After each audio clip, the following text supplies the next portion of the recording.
사는 신학에서 통일점을 찾을 수 있나, 그리고 그 형제가 연합하여 동감이 어찌 그리 아름다운가 강사랑 목사님 그냥 외치신 것처럼 그런 하나가 될 수 있는 길을 우리가 찾아보자 하는 면에서 이렇게 만남을 가졌습니다.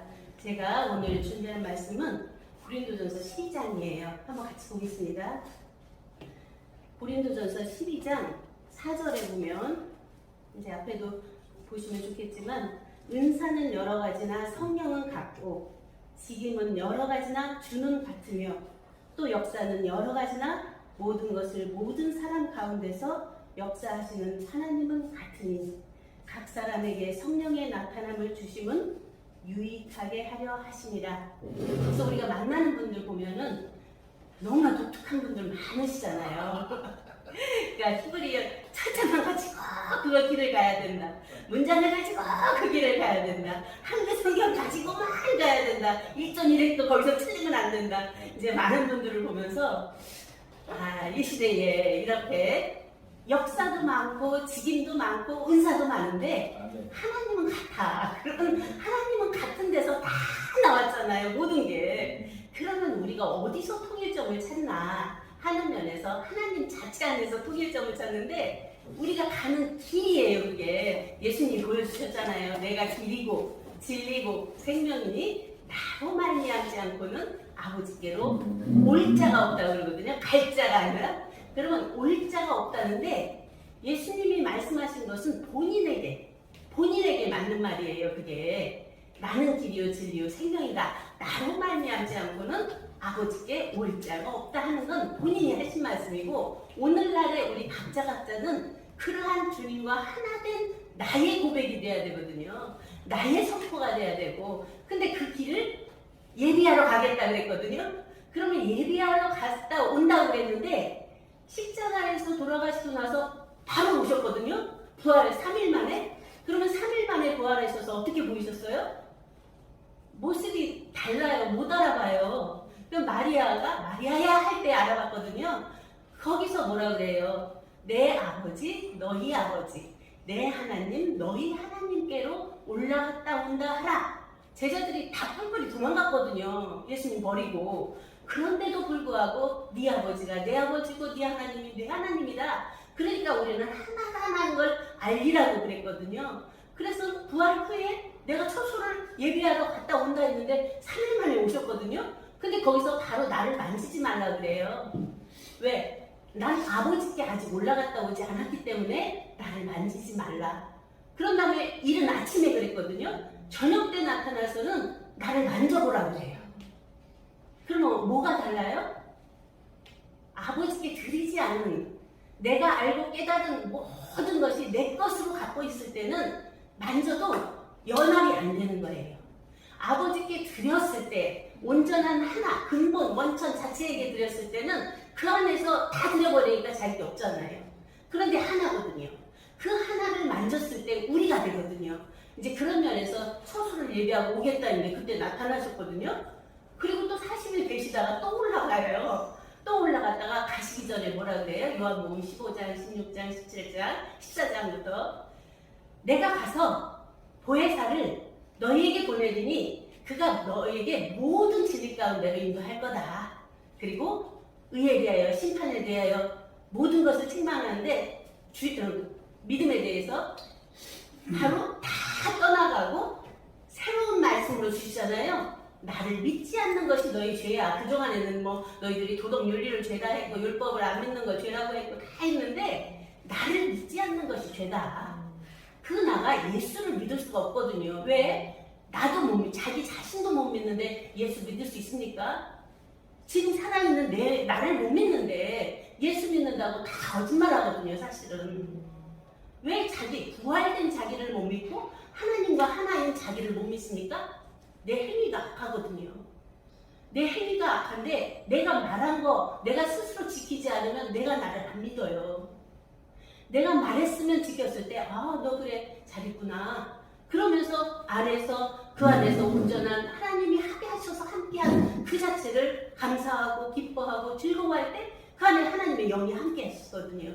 이런 면에서 40일 되시면서 천국 복음을 또 알려주시잖아요. 그 끝까지. 그리고 마지막에 뭐라 하세요? 고기 잡는 그 제자들에게 가서 오른쪽으로 던져라 153마리 잡았다 뭐 많은 말들이 나오지만 결국에는 네가 나를 사랑하느냐, 네가 나를 사랑하느냐, 네가 나를 사랑하느냐 3번을 물으세요 베드로에게. 근데 처음에 막 자기가 사랑한다고 그러잖아요. 근데 찜찜하니까 2번째 물으니까 주께서 하시나이다, 주께서 하시나이다 그러잖아요. 그러면서 이제 마지막에 내 양을 먹이라, 어린 양을 먹이라, 치라 먹이라인데 그 어린 양이 예수님도 어린 양이었잖아요. 우리들 각자가 또 어린 양이거든요. 자기 안에 있는 자기의 어린 양을 먹이고 치지 않으면 결국은 자기가 어떤 종교를 쫓아가든 어떠한 지구한 말씀을 쫓아가든 간에 결국은 자기라는 존재는 허망하게 돼버리거든요. 그런 면에서 다 가르쳐 주시고 하늘로 올라가시면서 승천하시면서 사도행전에 나오잖아요. 내게 들은 바 아버지의 약속하신 것을 기다리라 그래요. 내게 들은 바 너희들이 다 말씀으로 안다 들은다 했는데 그것은 너희가 들은 것이지 아버지의 약속이 이루어진 것은 아니다. 내가 가서 보혜사 진리의 성령을 보낼 때 너희가 그 성령이 임하면 모든 안에서 죄도 사해지지만 모든 것을 알게 된다는 거잖아요.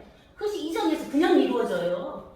오순절에 호련히 바람 같은 것이 임하더니 그 안에서 쫙 갈라져 버리잖아요. 피조와 자주가 딱 나누어지고 자주와 자주의 피조가 분별되고 자주의 아를 알고 아버지와 아들을 알고 아버지와 아들을 알았으면 본래 나누어지기 전에 아버지와 아들이라는 관계성은 나누어졌기 때문에 아버지가 되잖아요.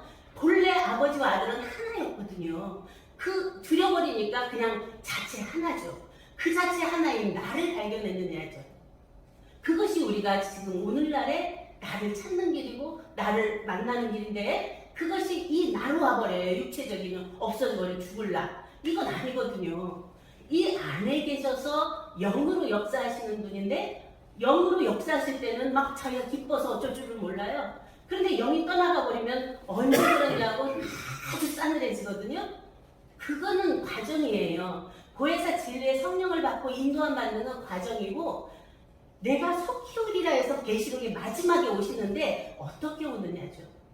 그리고 내가 제일 좋은 길을 인도한다고 그러거든요. 그러면 내가 가는 길 중에 제일 좋은 길이 있다는 거잖아요. 12장 30절 보겠습니다. 29절부터 보겠습니다. 다 사도겠느냐? 앞에서 쭉 보면은 이제 선지자로 세우고 뭐 사도로 세우고 했던 거예요. 다 사도겠느냐? 다 선지자겠느냐? 다 교사겠느냐? 다 능력을 행하는 자겠느냐? 다 병 고치는 은사를 가진 자겠느냐? 다 방언을 말하는 자겠느냐? 다 통역하는 자겠느냐? 그래서 각각의 독특한 분들의 그 자율성이고 그 안에 개성인데 그걸 우리는 무시해요. 그분들의 독특함을 우리가 하나님이 역사하심으로 봐주셔야 되거든요. 그런데 그걸 내 기준에 안 맞으면 핍박을 하고 그냥 정죄를 해버리잖아요. 그것이 우리 안에 죄더라고요. 이제 그러면서 너희는 더욱 큰 은사를 사모하라. 내가 또한 제일 좋은 길을 너희에게 보이리라. 앞에 왔던 모든 은사들은 부분적이라는 거예요. 가장 좋은 길이 뭐예요? 사랑장으로 넘어가요. 고린도서 13장 내가 사람의 방언과 천사의 말을 할지라도 사랑이 없으면 소리나는 부리와 울리는 꽹과리가 되고 내가 예언하는 눈이 있어 모든 비밀과 모든 지식을 말하고 또 산을 옮길 만한 모든 믿음이 있을지라도 사랑이 없으면 내가 아무것도 아니요. 내가 내게 있는 모든 것으로 구제하고 또 내 몸을 불사르게 내어줄지라도 사랑이 없으면 내게 아무것도 아니니라 없느니라. 하나님의 유익이 없느니라 하는 면에서 말을 잘하고 전도를 잘하고 무슨 행위를 잘하고 봉사를 잘한다 하더라도 이것들은 그냥 그 안에서 나타나진 것일 뿐 그 안에 하나님 자체 생명사랑이 없으면 아무것도 너에게 나에게 유익이 없다는 거죠.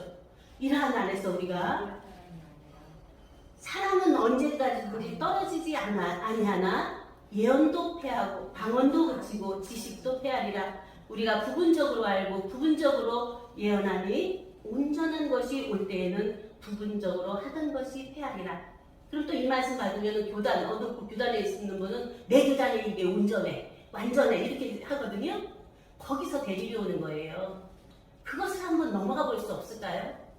내 교단에만 있다는 것을 한번 넘어가 보시고 우리를 나를 구원하신 내 주님이 내 안에 함께 계셔서 그 안에 하나님 아버지가 나를 낳으셔서 지금 눈동자같이 보호하고 계시는 그 성령님이 내 안에 성부, 성자, 성령으로 계셔서 안에 서서 역사하고 있는 나를 볼 수 있는 우리 각자가 됐을 때 예수님의 말씀이 내 말씀이 되고 내 말씀이 예수님의 말씀이 되고 성경이 곧 내게 대하여 증거한 것이라 해서 나의 모든 것을 증거해내는 말씀이 바로 이 말씀인 것을 우리 스스로 자증해낼 수 있는 그러한 자들이 됐을 때 우리는 서로 사랑의 실체가 된다고 봅니다.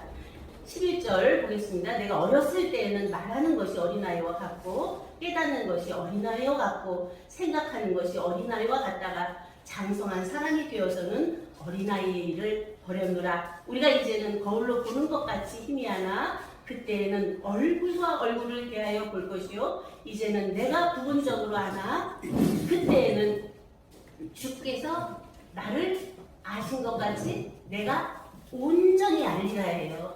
그러면 우리가 부분적으로 알고 부분적으로 깨닫고 부분적으로 말하는 것은 과정이라는 거잖아요. 그러면 우리는 완전을 추구하고 완전을 바라고 가는데 이 내 머리로 알고 보고 깨닫는 건 절대로 온전함을 이룰 수가 없습니다. 바로 아버지의 성령의 역사심 속에서 알아지는데 아는 거에 고정될 때 얼마나 벽이 생기는지 몰라요. 그렇기 때문에 우리는 아는 것이 아니라 알게 하신 그분, 보게 하신 그분, 살게 하시는 그분, 지금도 우리가 함께 나눌 수 있도록 하신 그분이 누구예요? 내 아버지잖아요. 너희 아버지고 우리 아버지잖아요. 그 아버지가 아까 DNA 말씀하시는데 생명으로 우리를 낳았어요. 그러면 모양과 형상으로 나타났지만 이건 모양과 형상은 다 변하는데 안에 실상은 안 변하거든요. 실체는 안 변하거든요. 그런 면에서 우리가 이제는 내가 제일 좋은 길 서로 사랑이잖아요. 결국은 많은 말씀을 내고 많은 말씀을 내도 예수님이 딱 핵으로 꽂은 건 뭐예요? 십자가 도와 11조도밖에 없어요. 십자가에서 죽고 거듭난 생명을 아버지가 살리셨는데 그 생명을 아버지께 1조로 들여버리는 거예요. 그러면 거기 원래 왔던 본자리예요. 그것을 이제 불교에서는 본본심이라고 본자리라고 하잖아요. 어떤 분은 거기를 본향이라고 해요. 그런 면에서 다시 무엇을 하느냐. 결국 그 자리는 우리가 왔던 자리이기 때문에 거기가 시작점이거든요. 우리가 앞으로의 살아갈 그 시작점에서 뭘 할 거예요? 다 완전하게 되어 있고 예수님 다 완전하게 이루셨고 성령님 다 완전하게 되어져서 우리도 함께 거듭나서 완전하게 된 데서 뭐 할 거예요? 거기는 사랑밖에 할 게 없어요. 그렇지 않아요?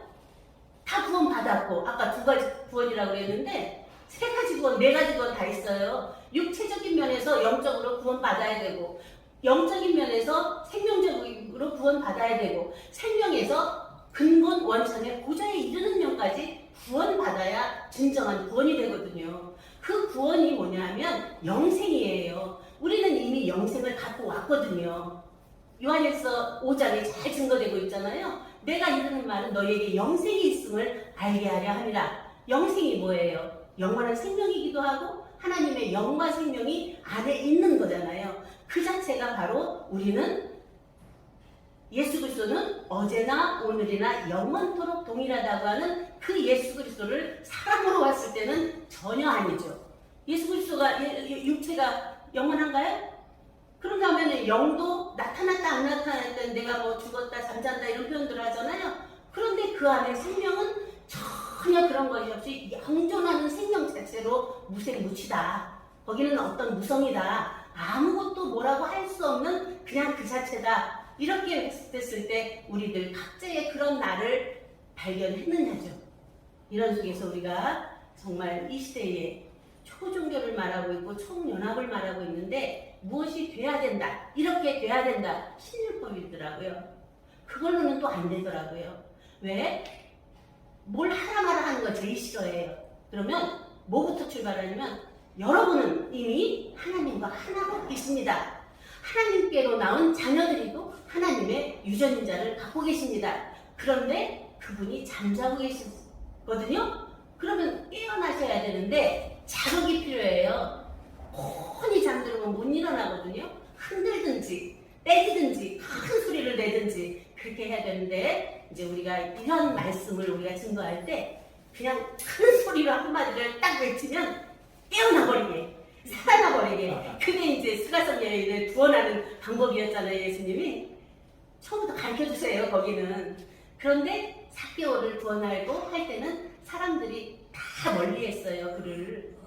왜 그를 구원할 생각을 안 하고 다 비판하고 분석하고 그냥 질타했을까요? 예수님 한마디로 그를 구원하거든요. 너도 네 안에 하나님의 생명이 있다는 것을 알려줄 때 그가 모든 걸 다 버리고 그 집에 함께 유하거든요. 그런 면에서 우리의 새 복음은, 새로운 말씀은 완전한 아버지의 온전하고 완전한 생명 자체에서 출발하지 않으면 계속 부분에 머무를 수밖에 없습니다.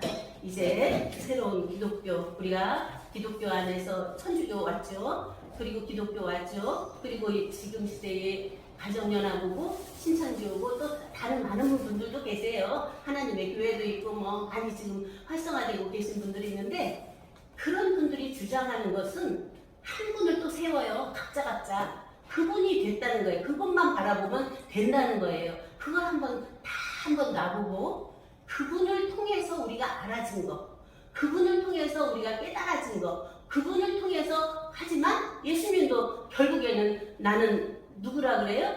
대언의 영이라고 그러거든요. 예수님 자체도 대언자라고 그러고. 그러면 우리가 사람으로 나타난 사람들은 다 높고 본래 하나님의 생명으로만 한번 봐보세요.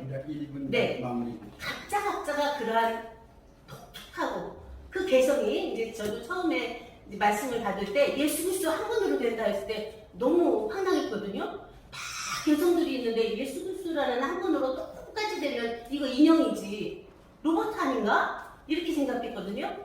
그런데 그게 아니더라고요. 예수 그리스도는 생명 진리예요. 생명의 다양성이 무한하거든요. 진리의 다양성도 무한하거든요. 그러한 안에서의 우리들 각자가 살아있는 예수 그리스도, 살아계신 하나님의 아들들, 하나님의 자녀들로 장성해져서 서로 사랑을 하면서 사랑의 가정을 이루어가는 우리가 되기를 바라면서 말씀을 마치겠습니다.